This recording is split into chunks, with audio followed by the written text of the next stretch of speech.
Hello friends, welcome back to my channel ருசிக்கலாம். நம்ம இன்றைக்கி பார்க்க போகிற ரெசிபி ரொம்ப சூப்பரான டேஸ்டியான குக்கும்பர் லெமனேட் தான் பார்க்க போகிறோம். இதை செய்கிறது ரொம்ப ஈஸிங்க. அதே சமயம் ரொம்ப டேஸ்ட்டாக இருக்கும்.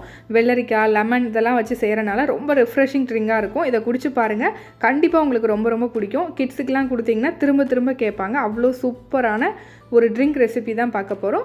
இந்த ஜூஸ் எப்படி செய்கிறதுன்னு பார்க்கலாம். அதுக்கு முன்னாடி நம்ம சேனலை இப்போ தான் நீங்கள் ஃபஸ்ட் டைம் பார்க்குறீங்களா, அப்போ மறக்காமல் போய் சப்ஸ்கிரைப் பண்ணிக்கோங்க. பக்கத்தில் உள்ள பெல் ஐக்கானை கிளிக் பண்ணி அதில் ஆல்ங்கிற பட்டனையும் கிளிக் பண்ணி வச்சுக்கோங்க. அப்போ தான் என்னோடய ஃபியூச்சர் ரெசிபிஸ் எல்லாம் உங்களை தேடி வரும். வாங்க இப்போ இதை எப்படி செய்யலான்னு பார்க்கலாம். ஒரு மிக்ஸி ஜாரில் வெள்ளரிக்காய், ஒரு 4-5 வெள்ளரிக்காய் மீடியம் சைஸில் நல்லா கட் பண்ணி போட்டுக்கோங்க. அதில் ஒரு துண்டு இஞ்சி, அப்புறம் ஒரு ஃபுல் லெமன் ஜூஸ் வந்து நல்லா புழிஞ்சு விட்டுக்கலாம்.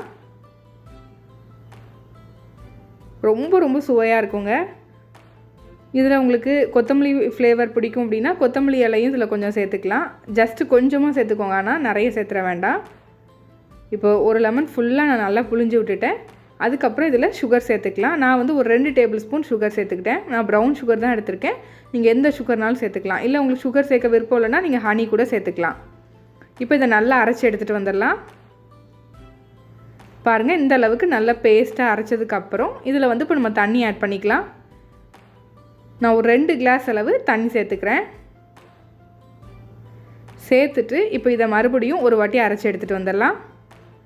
பாருங்கள், இந்த அளவுக்கு நல்லா அரைச்சி எடுத்துகிட்டு வந்துட்டேன். இப்போ இதை வந்து நம்ம ஃபில்ட்ரு பண்ணிக்க போகிறோம். இந்த மாதிரி ஒரு இதை வச்சு நல்லா ஃபில்ட்ரு பண்ணிக்கோங்க. மிக்ஸி ஜாரில் இன்னும் கொஞ்சமாக ஒரு 1.5 கிளாஸ் அளவு தண்ணி சேர்த்து அதையும் இதில் சேர்த்துக்க போகிறேன்.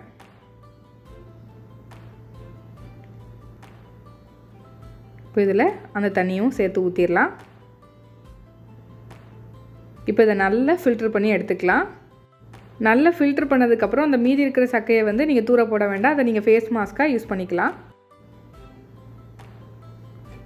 பாருங்கள், சூப்பரான கலர்ஃபுல்லான ரெஃப்ரெஷிங்கான ட்ரிங்க் ரெடி ஆகிடுச்சு. இப்போ நம்ம சர்வ் பண்ணிடலாம். இப்போ ஒரு கிளாஸில் கொஞ்சமாக ஐஸ் க்யூப்ஸ் போட்டுக்கோங்க. ஒரே ஒரு பீஸ் வெள்ளரிக்காய், ஒரே ஒரு பீஸ் லெமன், 2 புதினா இலை, அப்புறம் நம்ம செஞ்சு எடுத்து வச்சுருக்கிற ஜூஸ் இதை ஊற்றிக்கலாம். ஊற்றிட்டு இதில் கொஞ்சோண்டு ஒரு பிஞ்ச் அளவு உப்பு சேர்த்துக்கோங்க. சேர்த்துக்கிட்டு அதுக்கப்புறம் லைட்டாக மிக்ஸ் பண்ணிவிட்டு குடிங்க. ரொம்ப சூப்பராக இருக்கும். ரொம்ப நல்லாயிருக்கும். கண்டிப்பாக ட்ரை பண்ணுங்கள். கிட்ஸுக்கெலாம் கூட ரொம்ப பிடிக்கும். அந்த அளவுக்கு டேஸ்ட்டான சூப்பரான ரிஃப்ரெஷிங்கான அந்த ட்ரிங்க் உங்களுக்கு பிடிச்சிருந்துச்சுன்னா லைக் பண்ணி, ஷேர் பண்ணி, கமெண்ட் பண்ணிக்கோங்க. இதே மாதிரி இன்னொரு இன்ட்ரெஸ்டிங்கான ரெசிபியோடு உங்களை மீட் பண்ணுறேன். அதுக்கு மறக்காமல் நம்ம சேனலை சப்ஸ்கிரைப் பண்ணி வச்சுக்கோங்க. Thank you friends.